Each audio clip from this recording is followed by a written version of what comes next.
बड़े ब्रूटल बात है, बिकॉज मैं कहती हूँ ऐसे दौर में भी ना जितनी भी आपके पास स्पेस हो, आप उसमें रह के भी अगर काम कर रहे हैं ना, दैट अनटू इटसेल्फ एक ये बड़ा काम है, ये भी जिहाद, ये अपने पेशे के अंदर आप काम कर रहे हैं. As Kashif says, being closest to the truth that you can. Rauf भाई ने कहा सबसे मुश्किल टाइम इन्होंने देखा अपनी सहाफती करियर में. आपके लिए भी सबसे मुश्किल वक्त है ये मुश्किल के अलावा डिफरेंट है. हमारा ख्याल था कि पाकिस्तान वो एक सियासी लेबॉर्ट्री है जिसमें हर तजर्बा हो चुका हुआ है. हाँ. कि यहाँ पे आपने प्रेसिडेंशियल सिस्टम भी देख लिया, क्वासाई प्रेसिडेंशियल सिस्टम भी, डेमोक्रेसी भी देख ली, सेम पेज भी देख लिया, डेमोक्रेसी भी देख ली. तो ये मॉडल समहाउ मेरा नहीं ख्याल था कि ये हम देख पाएंगे. मालिक और मैं, हमें माशाल्लाह में सहाफत करने का भी मौका मिला हुआ है. I knew it. हमने सेंसरशिप का दौर देखा हुआ है. जब अखबार शाम को चिस्पा अखबार में काम करते थे, उस वक्त अखबार चिस्पा होते थे वहाँ पे, तो शाम को फिर हमें बुलाया जाता था, वो उठा लेते थे यूं यूं करके, ये भी उतार दो, ये भी उतार दो. मतलब ऑर्डिनरी क्राइम की खबरें भी अगर 4 कत्ल हो गए ना, तो वो कहिए कि आप प्रूव करना चाहते हैं कि मार्शल में बहुत ज्यादा क्राइम हो गया, तो वो उतर जाते. वो रश करके वापस आना होता था, उनकी जगह पे कोई अच्छी सी वो खबरें लगानी होती थी. मगर आमिर भाई वो भी दौर था ना, कांटे लग जाते थे, फिर आप ब्लैंक कॉलम्स भी छापते थे. मगर उस जमाने में और इसमें ये ज्यादा मुश्किल इसलिए है कि उस वक्त लाइन्स बड़ी क्लियर थी. एक तरफ जमहूरियत थी, एक तरफ डिक्टेटरशिप थी. तो वो बड़ा पता था कि एक अच्छे लोग हैं, एक बुरे लोग हैं. हमें, हमारे लिए तो ये था कि हम स्ट्रगल कर रहे थे जमहूरियत के लिए, और हम उस सारे जो डिक्टेटोरियल निज़ाम के खिलाफ जो है सहाफतें भी हर जगह. मगर अभी वो लाइन्स बड़ी ब्लर्ड हो गई हैं. वो कहने को ये नाम को अभी ये जमहूरियत है, ये तो छोड़ दे बात को, मैंने आगे बढ़ना है. इतनी ब्लर्ड है कि भाई आगे ही बढ़े, शो भी ऑन एयर जाना है. मुझे होता है आप किसको ब्लेम करते हैं इसके लिए, for the shrinking of this place? Do you blame Tehreek Insaf के चेयरमैन? डू यू ब्लेम हमने अपना, जिस तरह रऊफ भाई ने भी एक कहा कि भी शायद हम लोग भी कहीं ना कहीं सोशल मीडिया पे भी मादर पिदर आजाद हो गए थे, toxic environment. Who do you blame? I'll come to this question to everyone because I genuinely want to know. Musharraf, who do you blame? ये श्रिंक एकदम जो स्पेस हुई है, किसको आप ब्लेम कर रहे हैं? आप किससे नाराज हैं इस हवाले से? क्यों भाई? नाराज नहीं, लेकिन मैं दुखी हूं कि जजों के दरमियान जो एक तसलसल था इंस्टीट्यूशनल हमाहंगी का, कि बतौर इदारा मेरा ख्याल है कि 2009 मार्च में जब बहाल हुई जुडिशरी, उसके बाद से बड़ी डिसएग्रीमेंट्स भी हुई. अदलिया के आज के हालात ने आपको मायूस किया है बहुत ज्यादा, क्योंकि मुझे लगता है कि ये जो इस वक्त जो घुटन का माहौल महसूस कर रहे हैं, जर्नलिस्ट हों या लिखने वाले हों, सिविल सोसाइटी वाले हों, उसमें एक बड़ा उनसर जो फ्रीडम का था या स्पेस का था, वो उससे आती थी कि लोगों को पता होता था कि जुडिशरी जो है बाय एंड लार्ज जमहूरी इक़्तिदार और freedom of expression, freedom of press की एक तरह से दाई है, लास्ट रिजॉर्ट है, हमारा कवरेज मिल जाएगी. लास्ट रिजॉर्ट तो शायद कभी भी वो उस तरह नहीं थी, लेकिन डेफिनेटली स्पेस में एक फोर्स मल्टीप्लायर थी.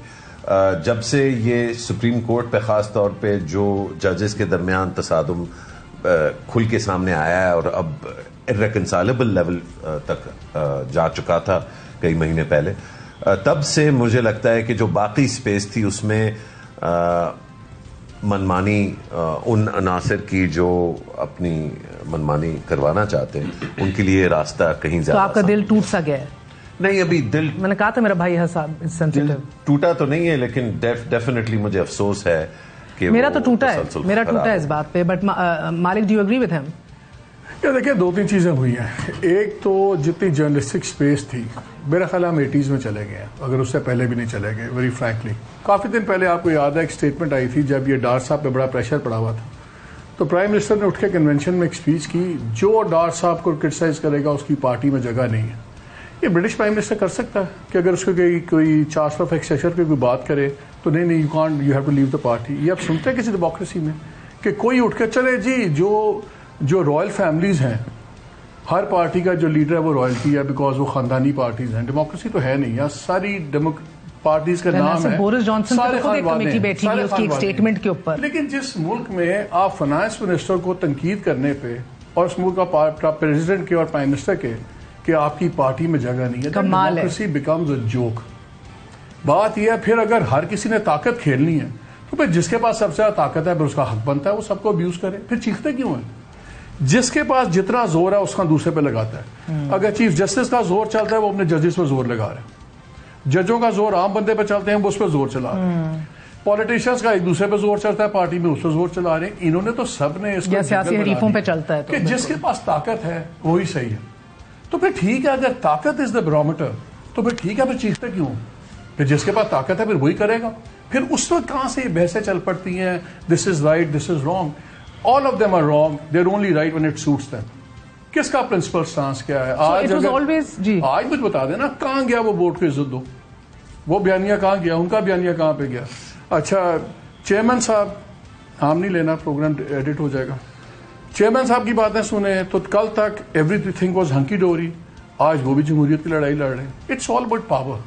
So it was always power politics Kashif, मगर एक लबादा या एक फसाड होता था जरूर आइन का, हुक्मरानी, आइन की हुक्मरानी का, रूल ऑफ लॉ का। वो फसाड खत्म हो गया, या आपको ज्यादा ट्रेजेडी इस बात में लगती है कि might is right, it is power politics at its peak, और उसको आपने एक जमहूरी लबादा दिया हुआ है, you are angry at the current dispensation for doing that? देखिए, एक तो हमारे मुल्क की अदलिया के ऊपर आपने कब देखा उसने स्टैंड लिया हो ऐसा, जिसको देखकर वो एक वक्त आया था मुशर्रफ साहब के आखिरी टाइम में, इफ्तिखार चौधरी साहब का, which was the only time probably जहां पे एक बड़ा डेमोक्रेसी स्टैंड हुआ था, सब इकट्ठे हो गए थे कि उन्होंने कोई ऑर्डर पास कर दिए थे और फिर जजेस मूवमेंट चल पड़ी और उसमें वो वकला ने लीड किया। But that was such a tail end of a dictatorship कि जिसमें डिक्टेटर कमजोर हो चुका और बाकी फिर सारे फ्लेक्स करना शुरू कर। अभी आपके आने से पहले, अब ये प्रोग्राम शुरू होने से पहले, मैं आमिर भाई और मुशर्रफ ज़ैदी नीचे बैठे थे, यही बहस हुई। उसने कहा ये हु हैज फेल्ड। आमिर भाई का भी अपना एक उसके ऊपर टेक था। मेरा तो ख्याल है कि देखिए इवेंचुअली तो डेमोक्रेट्स है फेल्डलेस ना, कि जब आप अपनी इस पावर पॉलिटिक्स के लिए जिस लड़ाई को लड़ना उन्होंने देखे, इसको लीड किसने करना? कोई भी इस तरह की लड़ाई जो जमहूरियत के लिए होती है उसको डेमोक्रेट्स लीड करते हैं, एंड एवरीबडी पिचेस उनके साथ, वो सारे वो हमनवा के तौर पे लगे रहते हैं। सिविल सोसाइटी भी होती है, जैसे भाई उस वक्त कह रहे थे, there has to be a civil society जो इस चीज के खिलाफ बात करे, मीडिया साथ होता है, लॉयर साथ आ जाते हैं, बॉडी साथ आती हैं, ट्रेड यूनियंस आती हैं। यहाँ तो डेमोक्रेट ही अपनी लड़ाई नहीं लड़ रहा, उसी ने हाथ खड़े करके कंसीड करके कहा पाजी मैं नहीं हूं, जिसने जो लड़ना आपस में मुक लो। तो फिर अब सारे आपस में जब मुकना शुरू करेंगे ताकतवर जीतते जाएंगे।